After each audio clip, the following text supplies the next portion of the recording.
Bonjour et bienvenue à Hamsplaining, le premier podcast français sur Hamilton. Oui. Je suis Sofiane Elkassi. Je suis Alexandre Gallet. Et je suis Laure Lucas.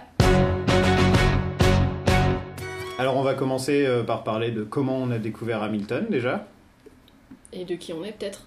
Oui aussi, peut-être. Je sais pas, ça, moi les gens je sais pas. Les gens s'en foutent entre C'est nous. vrai, ils s'en foutent. Ils veulent On qu'on parle de sonne que lui, des voix. c'est tout ce qui les intéresse. Honneur aux dames. Ah, d'accord, très bien. Alors, qu'est-ce que je dis? Moi, j'ai vécu aux États-Unis il y a 2 ans maintenant. Et Hamilton était en train de se jouer au Public Theater. Et en fait, j'avais des amis qui étaient super fans de théâtre, de comédie musicale et tout ça, et qui en parlaient énormément. Et déjà à l'époque, les places étaient extrêmement chères et ça les énervait beaucoup. Et je comprenais pas pourquoi ils parlaient de places de spectacle pour aller voir un père fondateur des États-Unis. Donc je me suis un peu renseignée. Et quand j'ai vu que c'était une comédie musicale de hip-hop sur l'histoire américaine, j'ai dit on y reviendra plus tard. Et puis en fait c'était une erreur. Et j'y suis revenue plus tard et j'ai trouvé ça vraiment trop chouette.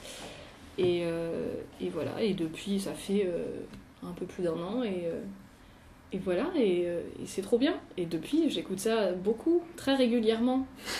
Trop régulièrement. Et du coup, à tel point que, étant étudiante en master et me spécialisant en histoire américaine, j'ai décidé cette année d'écrire mon mémoire sur cette comédie musicale.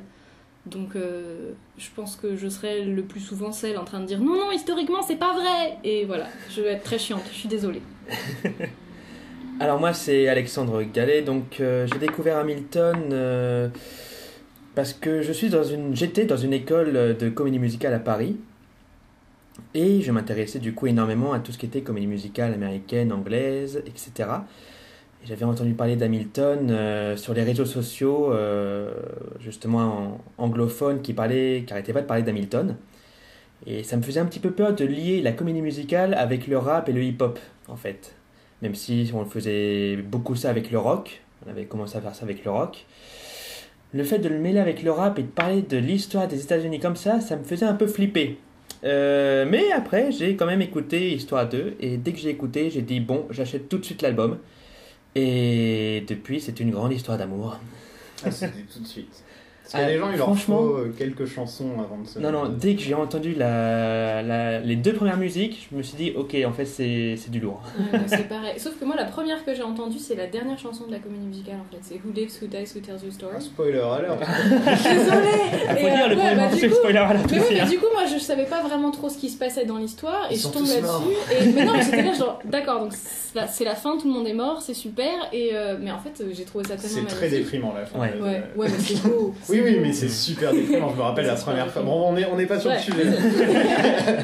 Moi, j'ai découvert ça en regardant les Tony Awards, donc c'était assez récent. Retardataire. Ouais, ça faisait 1 an que j'avais tout le monde sur Twitter, puisque j'ai pas mal de potes américains qui étaient là, ham, et j'étais qu'est-ce qu'ils ont avec leur jambon là de quoi ils parlent. On aurait dit, je sais pas si vous regardez 30 Rock, mais il y a un personnage qui dit ham. À chaque fois je pensais à ça, ou John Hamm, au choix. Et ouais, donc c'était et j'ai regardé donc les Tony. Moi j'avais l'impression que ça allait être un truc avec des blancs becs de Broadway un peu riches qui font des genre beatbox yo et donc ça me tentait vraiment pas du tout. Et ouais, donc en regardant les Tony, je pense que c'est le côté Lafayette, comme c'était la Battle of Yorktown qui était en train de chanter. Je pense que c'est le personnage de Lafayette, son flow, son style qui change vraiment. Puis le fait qu'il soit français aussi, donc ça m'a encore un peu plus intéressé. Je me suis dit, bon, en plus ça nous touche personnellement. Vu comment ils Par ont contre, fait on est un d'accord que français. son accent français, il... Ah non, c'est l'accent français de l'inspecteur Clouseau ou Oui, des c'est Monty ça, Python. ouais. Quoi. Sur un truc, oui, c'est... Non, mais voilà. On dirait limite qu'il va se frotter la moustache en Oui, même c'est temps ça, et qu'il a ouais. une baguette sous le bras. Et donc, je m'y suis mis plus ou moins tout de suite après à écouter l'album.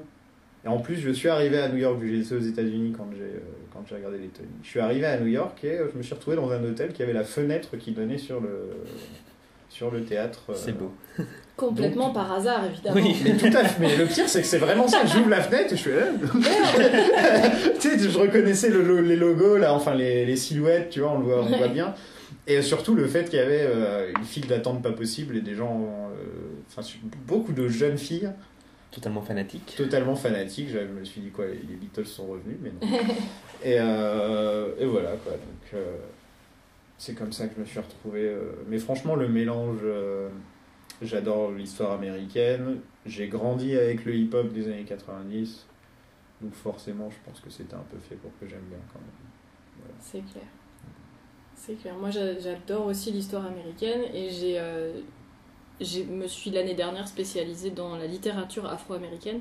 Et du coup, c'était d'autant plus intéressant d'arriver et de trouver une comédie musicale avec autant de diversité et de la diversité, volontaire, c'est-à-dire c'est pas juste tiens allez on va prendre un noir et puis on va lui faire jouer Jean Valjean dans Les Misérables sur Broadway. Pour le coup, c'est totalement volontaire de leur part. Oui mais là c'est ce que j'ai trouvé vraiment très très cool, c'est que c'était pour tel rôle, le seul blanc qu'on veut bien dans la comédie musicale, c'est le roi d'Angleterre et c'est tout quoi.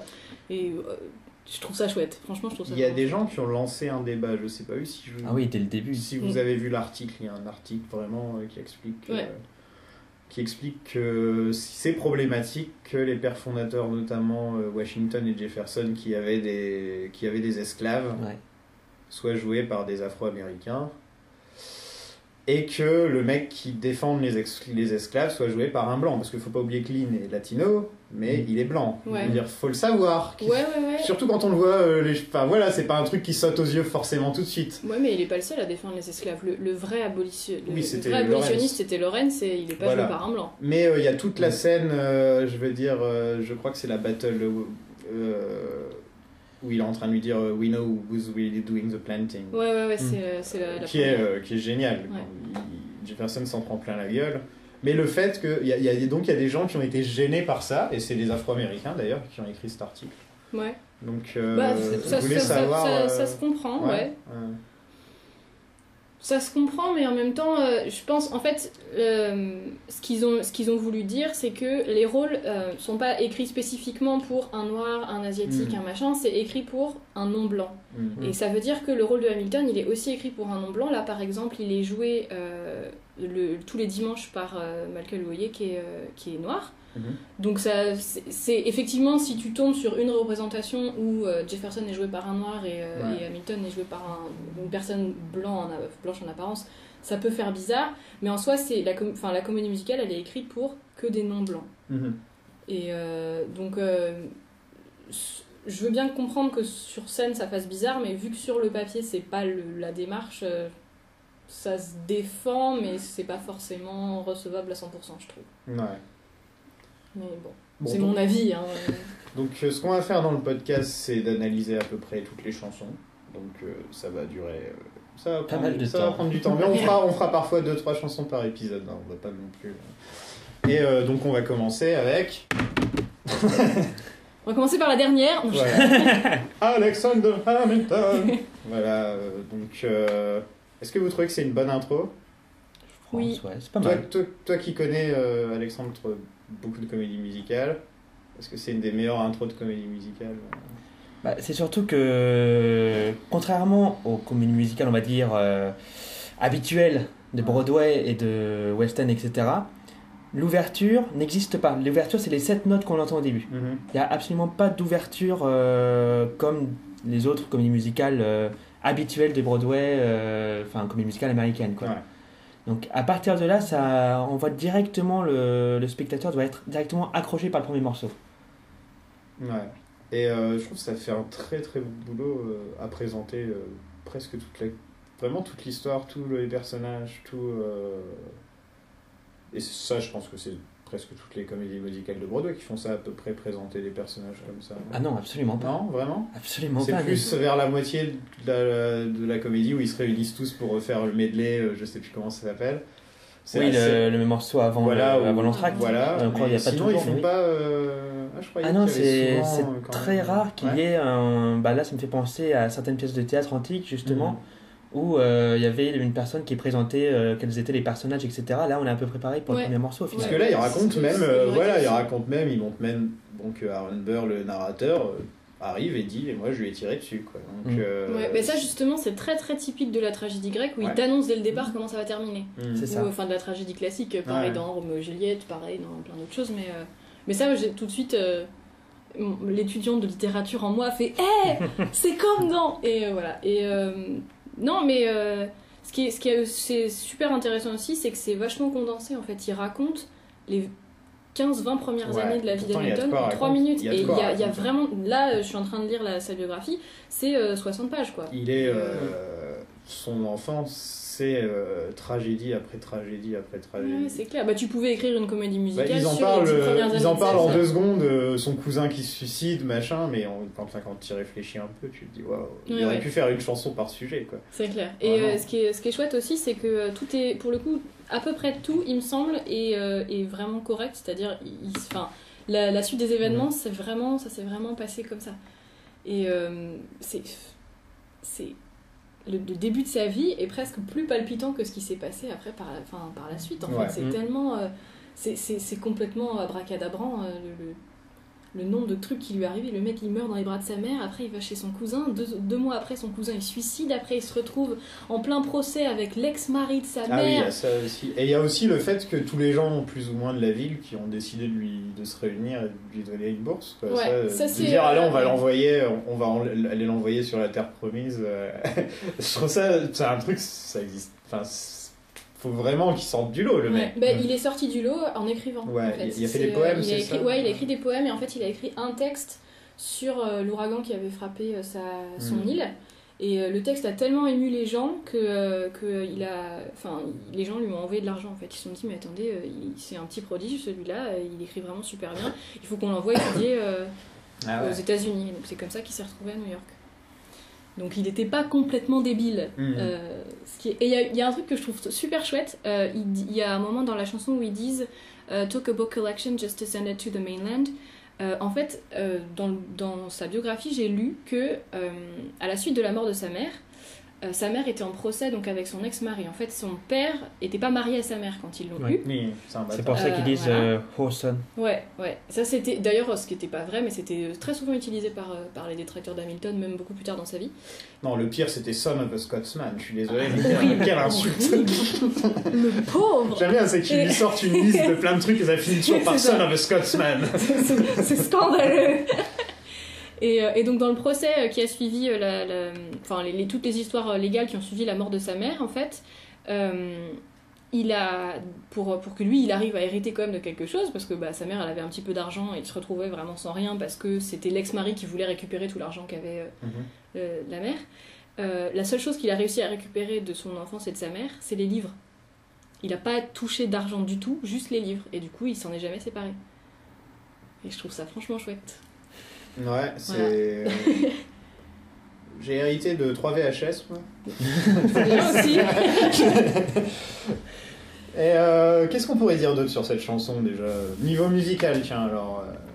Moi j'ai remarqué le niveau musical déjà bon, l'ouverture voilà c'est 7 notes et Ouais. après les quelques notes nananana. Ça te rentre dans la tête. Hein. Ouais. Ça totalement, ça rentre directement dans la tête et les notes qui suivent, donc les 7 notes de l'ouverture sont comme une ouverture justement vers la comédie musicale justement qui ouvre une porte vers la comédie musicale et les premières notes chantées, ce qu'il faut savoir c'est que c'est Aaron Burr qui les fait. Et Aaron Burr et Hamilton sont les 2 premières personnes à chanter réellement, à ne pas rapper dans la comédie musicale. C'est vrai, ouais. Ouais. Bien qu'il rappe quand même, là. Ils rappent, mais les toutes premières Le notes que début les de- deux disent, Le début de Burr, c'est du rap. mon souvenir, non, pas sur la partition justement. Pour moi, c'est du rap, ça. Quand Moi, il ça, commence c'est ça, du mais rap, quand. mais- Attends, je vais chercher la partition.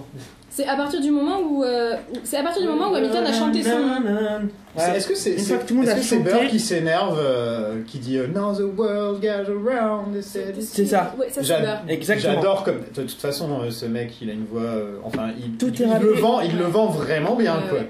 Il te vend C'est vraiment qu'il est là genre sur le cul à raconter cette histoire là quoi. Ouais.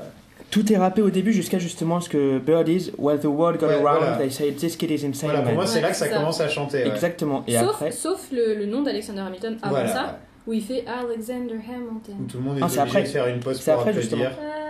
Tout le monde Ah fait oui, une autant pause pour moi, applaudir. j'ai les paroles sous le nez, je suis vraiment idiote. J'ai Bonne remarqué journée. ça. Est-ce que vous. Bon, je Que sais. j'étais vraiment idiote. Non. ça commence bien. Non, ça faisait une belle On va transition. attendre, je trouve, c'était- d'être à quelques épisodes avant de s'insulter. J'ai remarqué que je sais plus ce que je voulais dire. Lin-Manuel. Merde, je sais plus ce que je voulais dire. Ah, autant pour moi, c'est ma faute. Ouais. Sinon, mais du coup, il y a un truc que je trouve intéressant, c'est qu'on n'entend pas du tout, ou à peine, Angelica. Oui. Et c'est la seule qu'on n'entend pas dans l'introduction. Sauf quand elle fait Me, I Loved Him. Mais Oui. sinon, on l'entend Mm. pas. Mélangé avec les autres. Et Sinon, voilà. avant, il y a Eliza qui je trouve que c'est assez chante, surprenant, étant donné le personnage d'Angelica, qu'on l'entende pas. Et j'arrive pas à trouver. C'est la grande gueule des l'explication, trois déjà. Ouais, c'est ça. Et je comprends pourquoi il a fait parler Eliza d'abord, parce que c'est sa femme, etc. Mhm. Mais étant donné qu'il a fait parler Thomas Jefferson, il fait parler John Lawrence, il fait parler Madison, Washington aussi. Washington, je m'attendais aussi à entendre. Jefferson Angelica. parle au début. Ouais. Bah, Ouais. c'est Jefferson Lafayette, enfin, tu sais pas encore. Pour moi, lequel il va être, ouais, mais- pour moi, je me disais que c'était Lafayette parce Ouais. qu'il dit We fought with him. Bah, en fait, je viens de dire Jefferson parce que j'ai le texte sous le nez, c'est écrit Thomas C'est Jefferson, Jefferson, mais oui, tu vois, qui- dans ma tête, c'était Pour moi, Lafayette. ouais. Donc, Il fait chanter Jefferson à ce moment-là. Enfin, il fait rapper Jefferson à ce moment-là. Après, il y a Madison. Jefferson qui est un personnage génial. Hmm. Peut-être pas dans même bon, dans l'histoire aussi, il faut le dire quand même. si, bah, historiquement, quand même, le mec, il était. Ils ont dans ouvert, l'Est. ils ont ouvert un musée.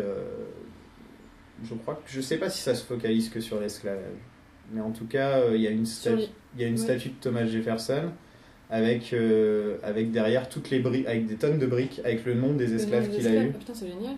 Et j'avais trouvé ça super, vraiment. C'est où ça Je sais plus du tout, mais ça a ouvert le mois dernier. Ah, bah, c'est le musée de l'histoire afro-américaine à Washington. Ça doit être ça. Ouais.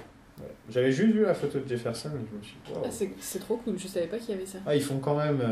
On a beau dire ce qu'on veut sur les Américains et leur politiquement correct, ceci, cela. Ils ont quand même, à chaque fois qu'il se passe quelque chose, ils ont quand même des réactions dans l'art ou Ouais, dans ouais, la ouais, culture qui. C'est clair.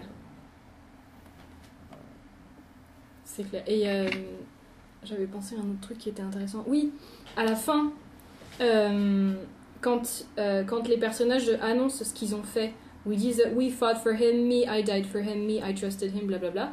En fait, ce que chaque personnage dit, il peut le dire. Enfin, il y a plusieurs acteurs qui jouent deux rôles, Mhm. et ça peut être dit par les deux, en fait, à chaque fois.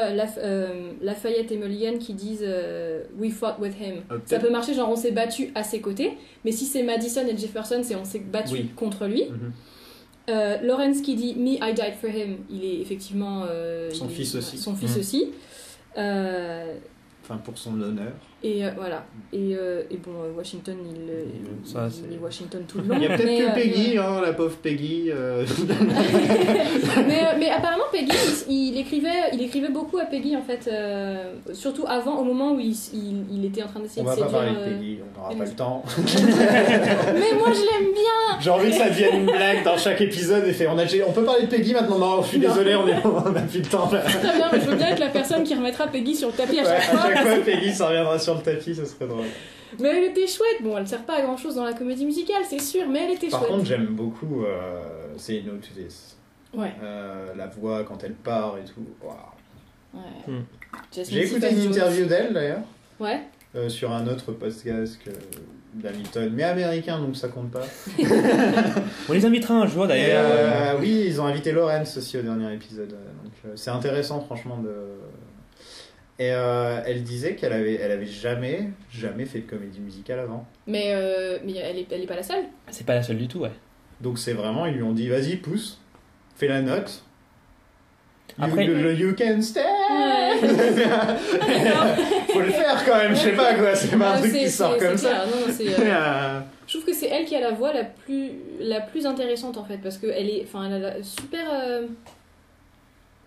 super versatile. Elle, au début, Enfin, je faisais écouter ma maman. Ma maman est très fan de Hamilton et je trouve ça chouette. Est-ce qu'elle parle anglais ou c'est... Oui. Enfin, okay. oui. Non, c'était juste pour voir, c'était juste musicalement. C'est-à-dire que elle parle un petit peu anglais. Je lui ai expliqué, traduit la plupart de ce qui se passait. Mais en fait, elle écoute beaucoup musicalement. Enfin, parce qu'elle s'intéresse. Elle trouve que le style est vraiment chouette. C'est entraînant et tout ça. Mais surtout, quand je lui ai dit que c'était la même personne qui chantait Peggy et Mariah Reynolds dans le deuxième acte, elle était là. Bon. Et je sais plus si c'était si ça devait être ma maman ou ma petite sœur, je sais plus. Mais en tout cas. T'as contaminé toute la famille. Toute la famille. Ouais. Non, moi j'ai essayé un petit peu, quelques amis par-ci par-là, un pote qui était intéressé dans l'histoire et tout, mais ils parlent pas assez bien anglais, je pense, pour pouvoir comprendre le rap. C'est, je veux dire, même moi quand j'ai appris l'anglais, il m'a fallu, je dirais, 5 ans pour réécouter les vieux trucs de Biggie, de Tupac et me dire ah c'est ça que ça voulait dire en fait. Et maintenant que je comprends les paroles, ça change beaucoup de choses. Pour le coup... dire par exemple réécouter Eminem quand t'avais 13 ans et que tu l'écoutes maintenant et t'es là genre wow mec. Mais t'aimes qui en fait? T'es là genre mais wow, menace de tuer sa femme, sa fille, sa mère, Elton John. T'es là genre wow mec.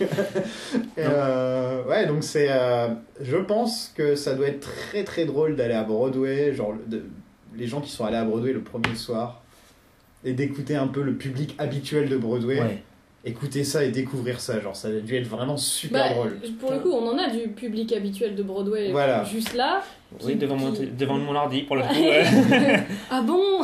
Non mais genre les gens, on leur a juste dit que c'est révolutionnaire, un truc dans le genre. Coup, et ils y vont sans rien. Je suis sûr que ils ont rien dû comprendre. Il y en a beaucoup qui ont rien dû comprendre, je pense. Non parce que ils connaissaient déjà Lin-Manuel avec In the Heights et même Bring It On. Et en fait, faut savoir que le morceau justement Alexander Hamilton, il a eu une première version qu'il avait justement chanté avec son pianiste à la Maison Blanche pour une journée de la poésie et des mots.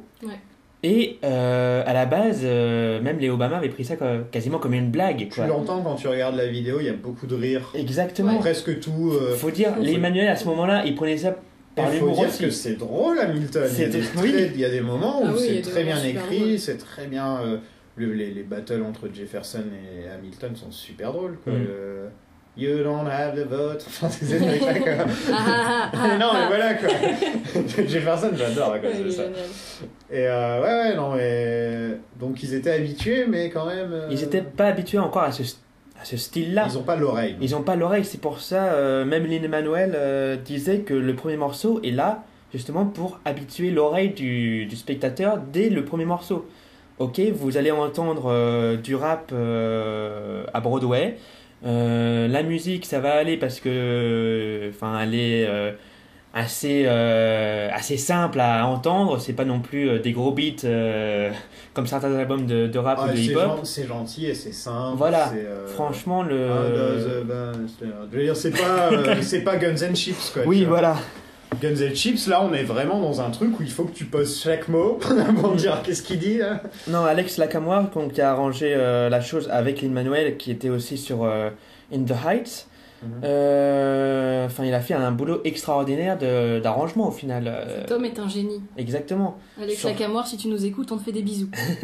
C'est le pianiste. C'est le pianiste qui a joué avec Alain Orange, etc. C'est l'arrangeur en fait. Il a écrit, mais dès qu'il fait quelque chose, n'importe quoi, il est toujours derrière. Il faut savoir qu'en plus ce mec n'a pas la vie forcément simple parce que il est malentendant. Ah ouais. Il est malentendant et j'ai vu récemment le nombre de pianistes qui ont ce problème. C'est ça.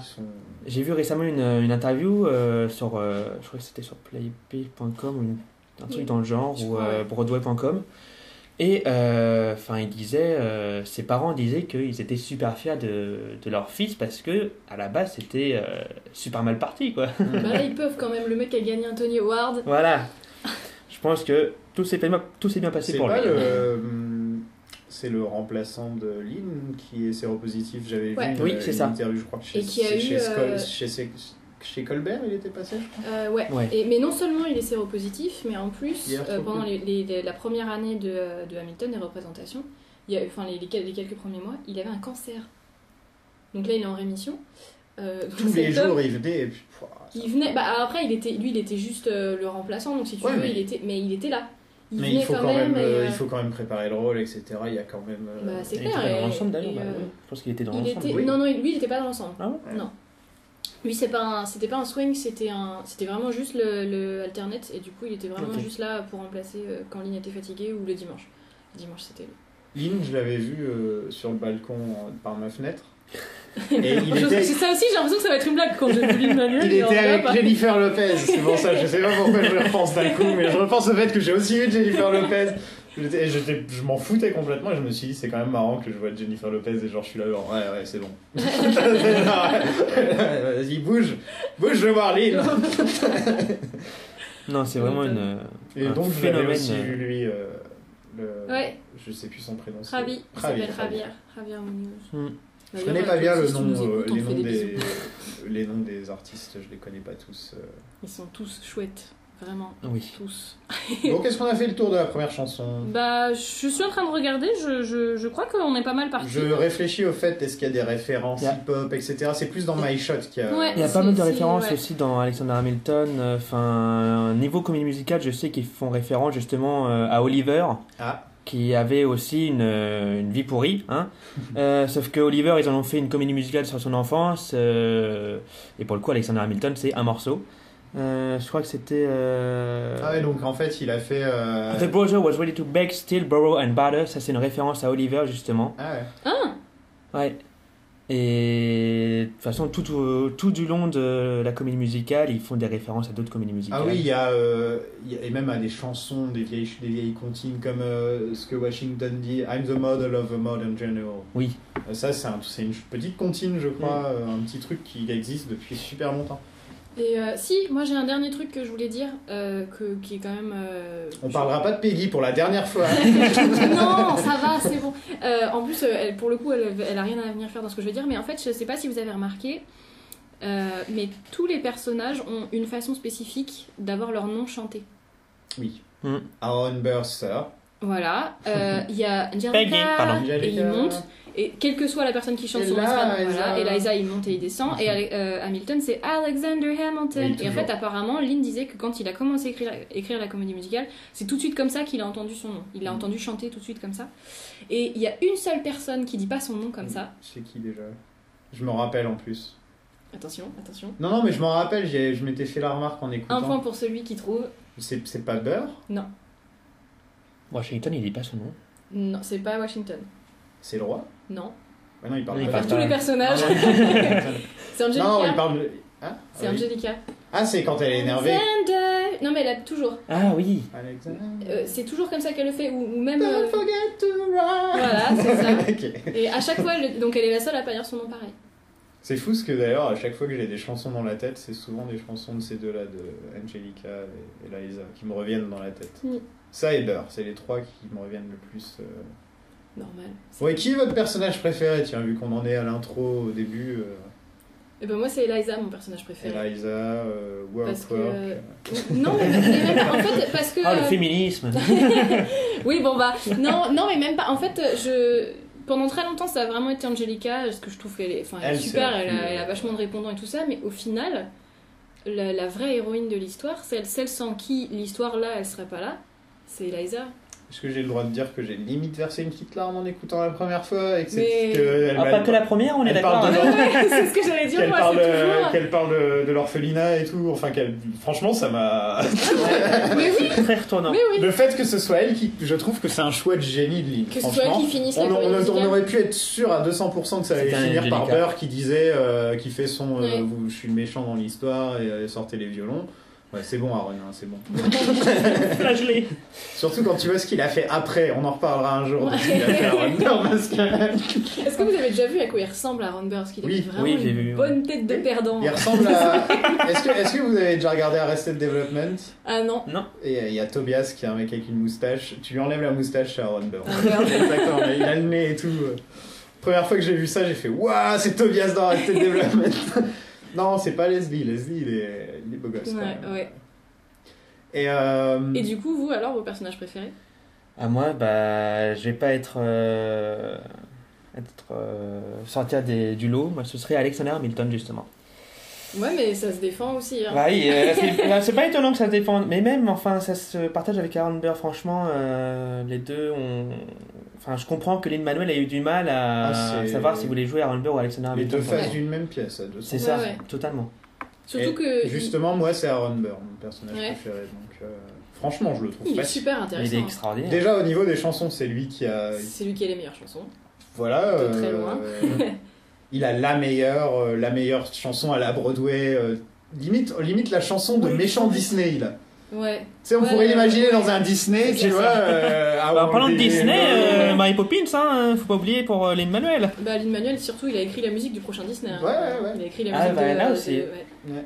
Et Disney a mis la main sur Lin. Oui. Et il va écrire la musique du live action de La Petite Sirène avec Alan Menken. Et quand j'ai appris ça, j'ai cru que j'allais m'évanouir. Et il a fait la musique de la cantina dans le dernier Star Wars. Oui. Donc oui, ils ont la main dessus là. Bah, ils ont bien fait, hein. En même temps. Je pense que maintenant, de... maintenant il est parti pour bosser avec Disney pendant longtemps et on va le moins le voir. On va moins le voir à faire des comédies musicales parce que. Oh, je suis pas sûr. Je suis pas sûr des trucs plus petits, je pense. C'est pas... De toute façon, il a mis 6 ans à écrire Hamilton. Il refera jamais un projet comme Hamilton. Quoi. Ah, franchement, moi, il a le temps, t'inquiète pas. Tout à fait capable. Ouais, les compositeurs là-bas. Il a 35 ans, il est pas encore à la fin de sa vie. Non, mais je veux dire, une fois que Disney te ramène le chèque. Ouais, mais là, Broadway, il lui ramène en Oui, c'est vrai que c'est pas avec Hamilton. Et voilà. Je pense que. Donc, ouais, moi, c'est Aaron Burr, parce que Burr, je le trouve. Je sais pas, quoi. Il se justifie bien, l'enfoiré. C'est ça qui est... Moi, je trouve que Peggy... Non, oh, c'est bon. Voilà, premier épisode, le podcast est annulé. On va jeter l'or par la fenêtre et puis... Ouais, c'est des trois très bons choix. Évidemment. Pas mal, c'est les nôtres. Bah oui. On pourrait quand même dire que c'est quand même assez étrange qu'aucun personnage de David Gibbs ne soit... J'allais dire exactement la même chose. Parce que c'est quand même le MVP, comme on dit. Mais je crois que c'est parce que je crois que c'est parce que son personnage, son rôle ses deux rôles sont tellement évidents que du coup on pense à d'autres. Mais ouais. Puis là, vraiment, Lafayette, par exemple, on le voit pas tant que ça. Il y a quoi, 3 chansons, Lafayette? C'est lui qui a le meilleur rap, mais... C'est lui qui a le meilleur rap. Et le rap est interrompu par la suite de la chanson, donc les gens n'ont pas le temps d'applaudir ou de réagir au rap. C'est vrai. Ça, c'est un truc que j'étais très étonné par ça. Pour moi, je m'attendais à ce qu'après le rap de Lafayette, tout le monde soit là. Mais non, ça enchaîne tout de suite. Parce que, voilà, c'est la chanson. Tout est autour d'Hamilton, donc il faut toujours avancer pour retourner à Hamilton, quoi, à chaque fois. Mais c'est pas un mauvais choix, hein, mais c'est juste... Est-ce que vous avez tout compris ce qu'il disait la première fois, par exemple? Oui. Ah, moi j'avais les paroles sur les yeux dans tous les cas. Okay. La première fois, en fait, j'avais écouté justement les 2 premiers morceaux. J'ai acheté directement l'album sur internet. Et après, je me suis fait tout l'album avec les paroles sur les yeux, histoire d'être sûr de rien louper. Je pense que c'est le seul qui. C'est que Guns N' Chips où il a fallu que je le lise d'abord. Enfin, la première fois que je l'ai écouté, je l'ai lu ensuite et maintenant ça va. Mais les premières fois, j'étais là, je faisais what? Moi, bref, c'est pas ça qu'on parle de ça. Parce qu'on aime bien David Gibbs. C'est pas la bonne chanson. Juste pour dire que David Gibbs, il mérite quand même qu'on le place dans les meilleurs personnages. David, si tu nous écoutes, on te fait des bisous. Oui. On va faire beaucoup de bisous. Ouais, je crois que... T'es très charmant, David, entre nous. J'aime beaucoup les photos de toi torse nu. Il y a toujours, tu cherches David Gibbs sur Google Images, c'est que les photos de lui. Torse nu. Enfin voilà, je pense qu'on a fait le tour de la première chanson qui s'appelle Aaron Burr, donc. Non, elle s'appelle N-Peggy. N-Peggy. Et du coup, on vous fait des bisous. On vous fait des bisous et on se retrouve au prochain épisode de Hamsplaining. Ciao.